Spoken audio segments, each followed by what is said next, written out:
আছে তারা প্রত্যেককে মৃত্যুর স্বাদ গ্রহণ করতে হবে।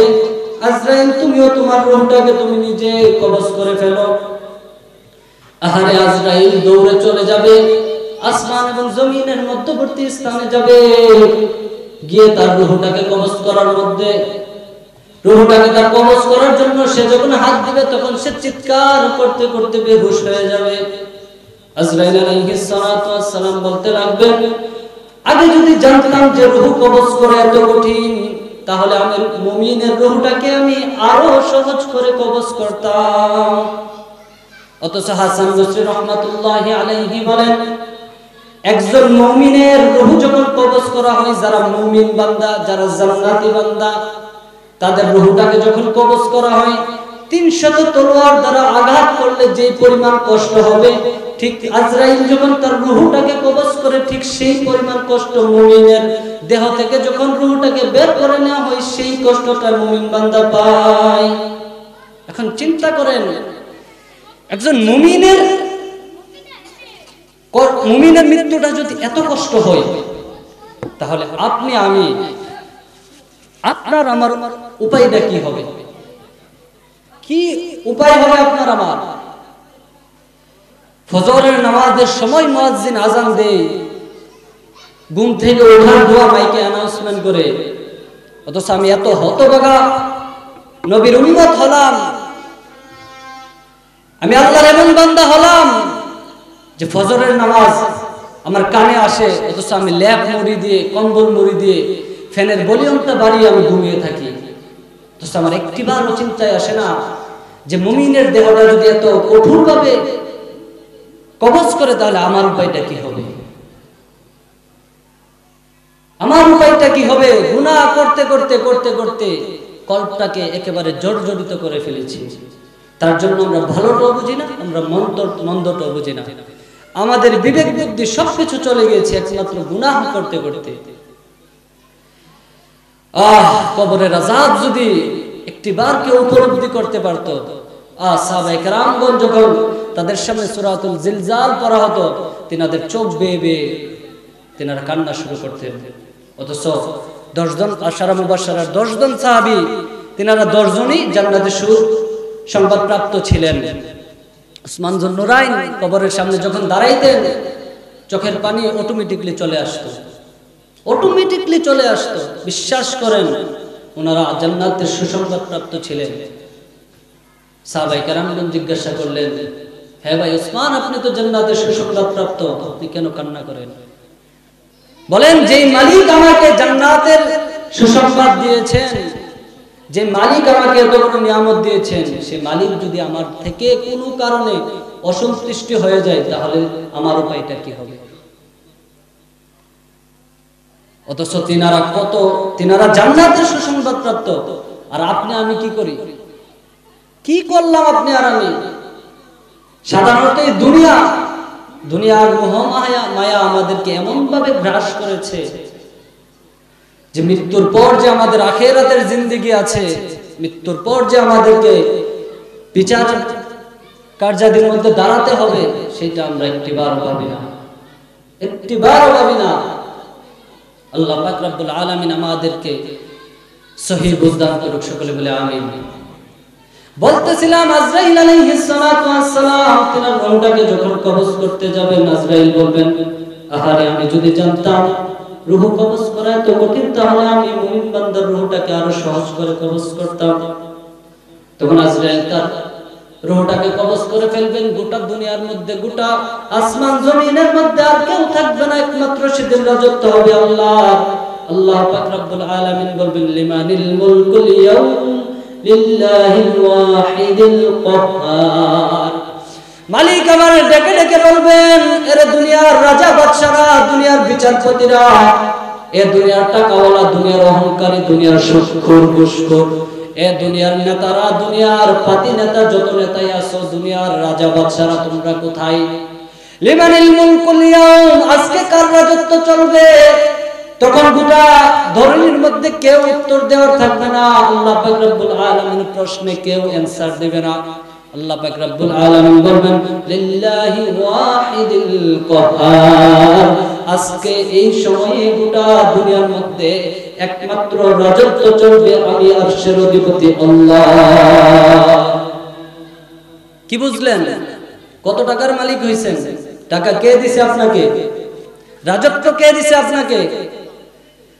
গ্রামের সালিশ করেন, আপনাকে এই সম্মানের জায়গায় কে বসাইছে? কিসের জন্য বসাইছে? আপনি ন্যায় বিচার প্রতিষ্ঠা করবেন।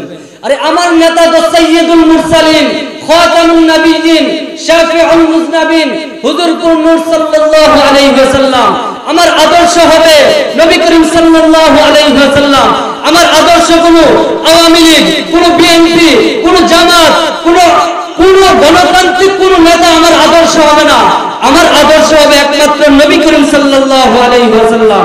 তুমি যদি সেই নবীর আদর্শে আদর্শিত হও, তাহলে তুমি ঘুষ খেয়ে সমাজের মধ্যে বিচার কার্য সম্পাদন করবে না। তুমি যদি সেই নবীর আদর্শে আদর্শিত হও, তাহলে নিশ্চয়ই তুমি ন্যায় বিচারের বিচার কার্য তুমি সম্পাদন করবে। কথায় একবারে ক্লিয়ার। আপনি রাগ হন আর হসন, তাতে আমার কিছু আসে যায় না। কোরআন হাদিস আমাকে বলেছে যে আমাকে সহি বিচার করতে হবে। কোরআন আমাকে বলেছে যে মজলুম যে জুলুম করবে তার বিপক্ষে দাঁড়াতে হবে, জুলুমকারীকে জুলুমকারী বলতে হবে, যে অন্যায় করবে তাকে অন্যায়কারী বলতে হবে।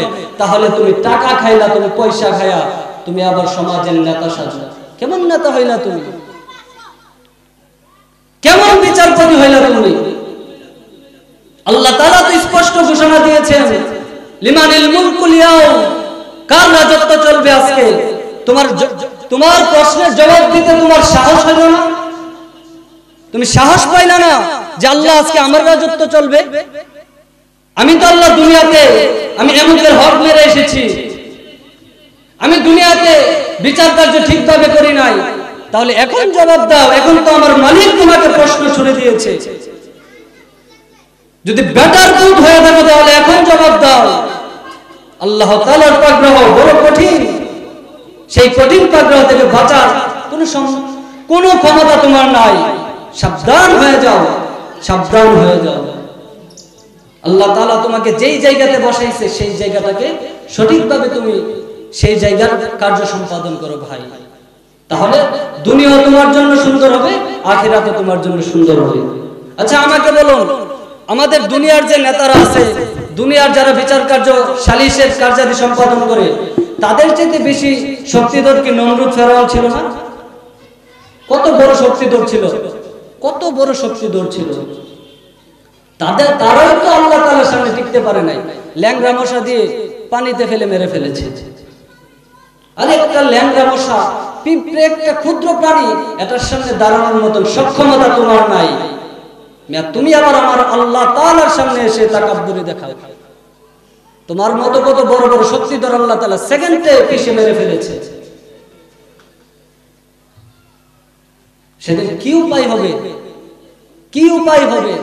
কি জবাব দিবে আমার মালিকের কাছে?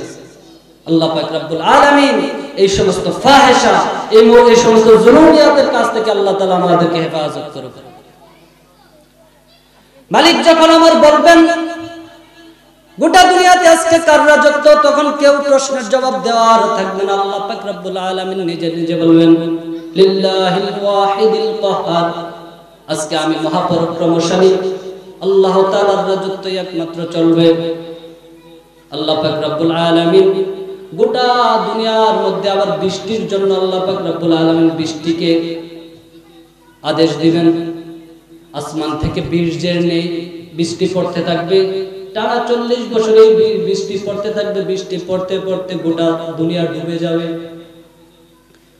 মালিক আমার এই বীর্য থেকে আবার বান্দাদেরকে আবার জীবিত করবে। আল্লাহ তাআলা হাদিসের মধ্যে এসেছেন, আল্লাহ পাক রব্বুল আলামিন ইসরাফিল, মিকাইল এবং আজরাইল আরশ বহনকারী ফেরেশতাদেরকে বলবেন ওঠার জন্য, তিনারা আবার উঠবেন। অপর এক হাদিসের মধ্যে এসেছে যে আরশ বহনকারী ফেরেশতারা হযরত জিবরাইল আলাইহিস সালাতু ওয়াস সালাম সহকারে তিনারা জান্নাতি পোশাক এবং বুরাক নিয়ে নবী করিম সাল্লাল্লাহু আলাইহি ওয়াসাল্লামের সামনে যাবেন।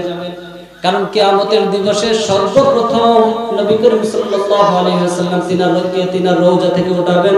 চিৎকার মেরে বলুন আল্লাহু আকবার। এটা হচ্ছে উম্মতের জন্য একটা নিয়ামত। সর্বপ্রথম আমার নবীজিকে তিনার রওজায়ে আতহা থেকে উঠাবেন।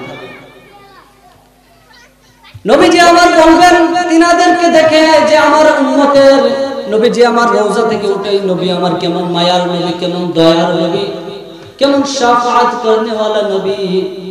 নবীজি আমার তিনার রওজায়ে আতহা থেকে উঠেই নবীজি বলবেন যে আমার আল্লাহ তাআলা, আমার হাবিব, আমার মালিক আমার উম্মতের সাথে কিরূপ আচরণ করেছে আমাকে এই সম্পর্কে তোমরা আমাকে বলো। তখন জিবরাইল আমিন বলবেন, ওগো আল্লাহর হাবিব সাইয়্যিদুস সাকালাইন ওগো শাফিউন নবীন নবীজি আমার, আপনি নবীজি শান্ত থাকুন। সর্বপ্রথম একমাত্র আপনাকে আপনার রওজা থেকে উঠানো হয়েছে, আপনার আগে কোনো মানুষকে এই রওজা, এই কবর থেকে রওজা থেকে উঠানো হয় নাই। নবীজি আমার তিনার রওজা থেকে বের হয়ে উম্মতের জন্য ফরিয়াদ শুরু করে দিবেন। আর আমরা উম্মত আমার নবীর মনে কষ্ট দিতে একটা বারও দ্বিধাবোধ করি না। নবী হায়াতুন নবী হলেন যিনি সবার আগে সৃষ্টির নবী, মাওলাজির গোলামের কোনো চিন্তা নাই,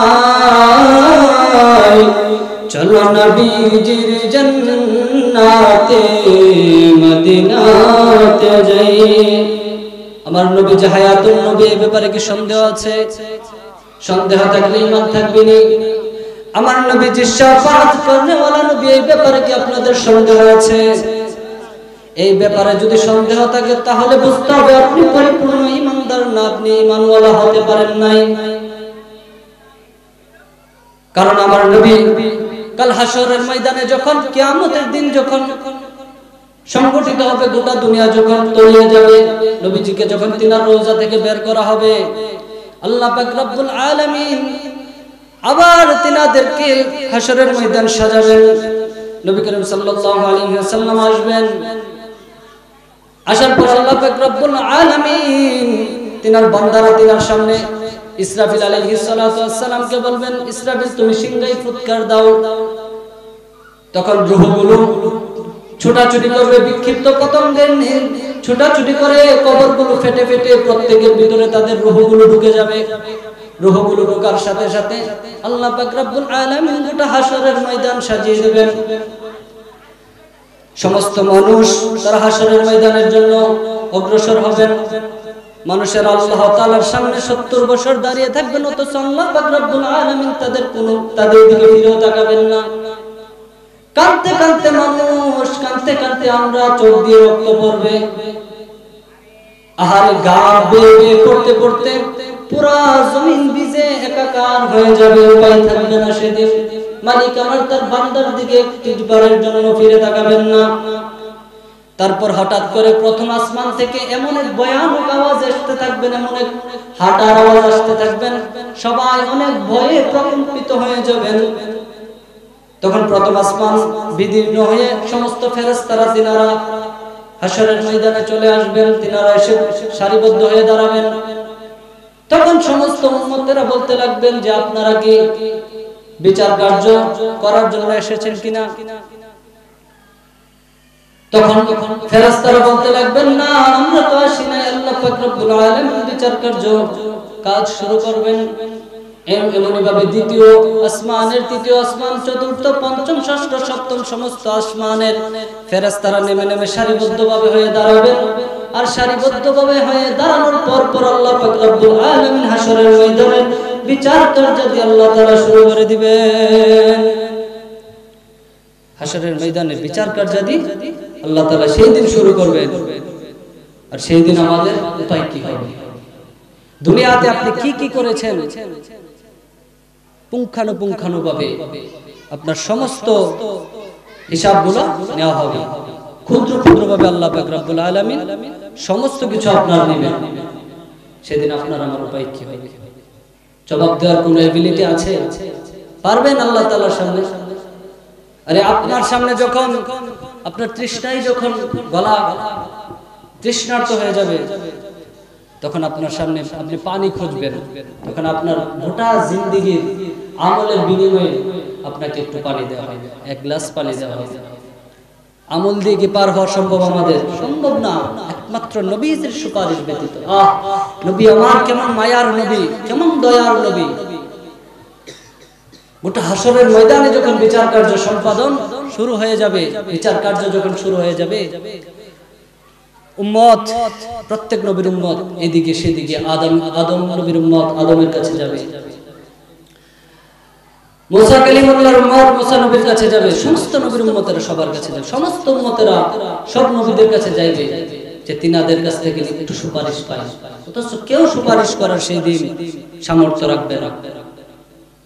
তখন সবাই শুধু একজনকে দেখিয়ে দিবে, একটা মানুষকে সবাই দেখিয়ে দিবে, সেটা হচ্ছে নবী দু জাহান হুজুর আকদাস হুজুর নূর সাল্লাল্লাহু আলাইহি ওয়াসাল্লাম। সুবহানাল্লাহ, আমার হাবিবকে দেখিয়ে দিবেন।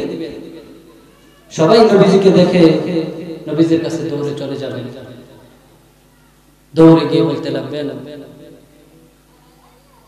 আল্লাহর হাবিব আপনি আমাদের জন্য সুপারিশ করুন। নবী আমার সিজদায় পড়ে যাবেন, সিজদায় পড়ে যাবেন উম্মতের জন্য, উম্মতকে তরিয়ে নবী জান্নাতে নেওয়ার জন্য। সেদিন কারো কোনো কর্তৃত্ব চলবে না, সুপারিশকারী একমাত্র আমার আল্লাহ তাআলা আমার হাবিবকে অনুমতি প্রদান করে দেবেন। হাবিব আল্লাহ তাআলা প্রথম অবস্থায় কাহারিয়াতের রূপ ধারণ করবেন। একটা জিনিস আপনারা এখানে মনে রাখবেন যে আমার অনেক ভাইরা বলে যে নবী করিম সাল্লাল্লাহু আলাইহি সাল্লাম শাফাআত করবেন না, নাউজুবিল্লাহ। এটা ওনাদের ভিতরে আমার ভাইদের বোঝার ভুল। আল্লাহ পাক রব্বুল আলামিন প্রথম যখন কাহারিয়াতের রূপ ধারণ করবেন, মারাত্মক রাগী মুডে থাকবেন আল্লাহ তাআলা, তখন আল্লাহ তাআলা কাউকে সুপারিশের অনুমতি দিবেন না। কিন্তু আল্লাহ পাক রব্বুল আলামিন যখন রহমানুর রহিম রূপ ধারণ করবেন, তখন আল্লাহ পাক রব্বুল আলামিন আমার হাবিবকে বলবেন, হাবিব আপনি সুপারিশ করেন। সুবহানাল্লাহ বলবেন না? অথচ আমার ভাইরা এটা বোঝার ভুল। তিনারা এই একটা কোণকে এনে লাগিয়ে দিয়েছে যে আমার হাবিব নাকি শাফাআত করতে পারবে। নাউজুবিল্লাহ বলেন। আল্লাহ পাক রব্বুল আলামিন আমার এই ভাইদেরকে সহিহ বুঝলাম। তখন নবীজি আমার উম্মতের জন্য সিজদায় পড়ে যাবে, রব্বি হাবলি ইয়া উম্মতি বলে কাঁদবে। মা তার ছেলেকে চিনবে না, ভাই তার আপন ভাইকে চিনবে না, বাবা তার ছেলেকে চিনবে না। এত আদরের স্ত্রী, যে আদরের স্ত্রীকে ছাড়া একটি রাত্র আমি যাপন করতে পারি নাই, যে আদরের স্ত্রী আমাকে না খাইয়ে দিলে আমি খেতে পারি নাই, যে আদরের স্ত্রীর সাথে কথা না বলে আমি থাকতে পারি নাই, এত ভালোবাসার স্ত্রী, সেই স্ত্রী আমাকে চিনবে না সেদিন। আমার মা, যেই মা আমাকে 10 মাস 10 দিন গর্ভে ধারণ করতে গিয়ে এত পরিশ্রম করেছেন, 10 মাস 10 দিন গর্ভে ধারণ করতে গিয়ে মা অনেক প্রসব ব্যথায় চিৎকার দিয়ে বেহুশ হয়ে গেছেন, তারপরে সন্তানকে এই ব্যথা বুঝতে দেয় নাই। যেই মা সন্তানকে না খাইয়া নিজে খাই নাই, যেই মা সন্তানের জন্য এত কষ্ট করেছেন, সন্তানের দেওয়া ব্যথায় মা ব্যতীত হইয়াও সন্তানকে কোনো কিছু বলে নাই, আল্লাহ তাআলার কাছে সন্তানের জন্য চোখের পানি ছেড়ে ছেড়ে দোয়া করেছেন, সেই মা পর্যন্ত সেদিন চিনতে পারবে না। যে বাবা বাজারে গেলে সন্তানের জন্য লজেন্স নিয়ে আসতো, দুধ কলাবর্তী দুধ, কান্দি ভর্তি কলা নিয়ে আসতো, সেই বাবাও সেদিন সন্তানকে চিনবে না, সেই বাবাও সেদিন সন্তানকে চিনবে না। খেলার মাঠের আমার বন্ধু, খেলার মাঠের আমার ভাই, এত আদরের বন্ধু, যেই বন্ধুকে ছাড়া একটি পা হাঁটতে পারি নাই, একটি পা দিতে পারি নাই, সে বন্ধু সেদিন চিনবে না। সেদিন শুধু আমলের বড়াই চলবে, সেদিন দুনিয়ার কোন নেতাদের বড়াই চলবে না, দুনিয়ার টাকাওয়ালাদের বড়াই সেদিন চলবে না। সেদিন একমাত্র রাজত্ব চলবে নবীজির আশিকদের, সেদিন একমাত্র রাজত্ব চলবেন আল্লাহ তাআলার গোলামি যারা করেছে, যারা মুত্তাকি বান্দা ছিল, যারা নেই বিচারক ছিল, যারা হযরতে উমর ফারুক রাদিয়াল্লাহু তাআলার উত্তরসূরি ছিল, যারা ফারুকে আজমের মতন আল্লাহর এই জমিনের মধ্যে বিচার কার্য সম্পাদন করেছে, সেই সমস্ত মানুষদেরই সেদিন রাজত্ব চলবে। নবীজি শাফাআত করবেন, শাফাআত করে সমস্ত উম্মতকে নিয়ে জান্নাতে যাবেন। এই হচ্ছে আমার শাফিউল মুজনাবিন নবীজির ক্ষমতা। মুআজ্জাজ মুহতারাম, কিয়ামতের দিন খুবই ভয়াবহ অবস্থা। কিয়ামতের আগ মুহূর্তে আপনার আমার নিজেদের সম্বলগুলোকে স্ট্রং করে শিরকি, কুফরি, বিদআতি সমস্ত প্রকার কাজ থেকে ছেড়ে দিয়ে সঠিক পীরদেরকে ধরার চেষ্টা করি আমরা। সিগারেট পীর, গাঁজা পীর, এই সমস্ত পীরদেরকে আমরা ধরব না। যারা নবীজির সুন্নত রেখেছে কিন্তু সেই সুন্নতের কদর করে না, টুপি লাগিয়েছে, জুব্বা লাগিয়েছে, নবীজির সুন্নত বাপি চলে রেখেছে, অথচ জিকিরের নামে বন্ডামি চালায়। যারা মহিলাদেরকে নিয়ে তাদের খানেকার মধ্যে বিভিন্ন ফাহিশা কাজে লিপ্ত থাকে, এই সমস্ত ভণ্ড প্রতারকদের কাছে আমরা যাব না ইনশাআল্লাহ। এদের কাছে গেলে কি ঈমান থাকবে? যারা বলে যিনি মুর্শিদ তিনি খোদা, এই সমস্ত ভণ্ড প্রতারকদের কাছে গেলে কি ঈমান থাকবে? মুর্শিদ কি খোদা?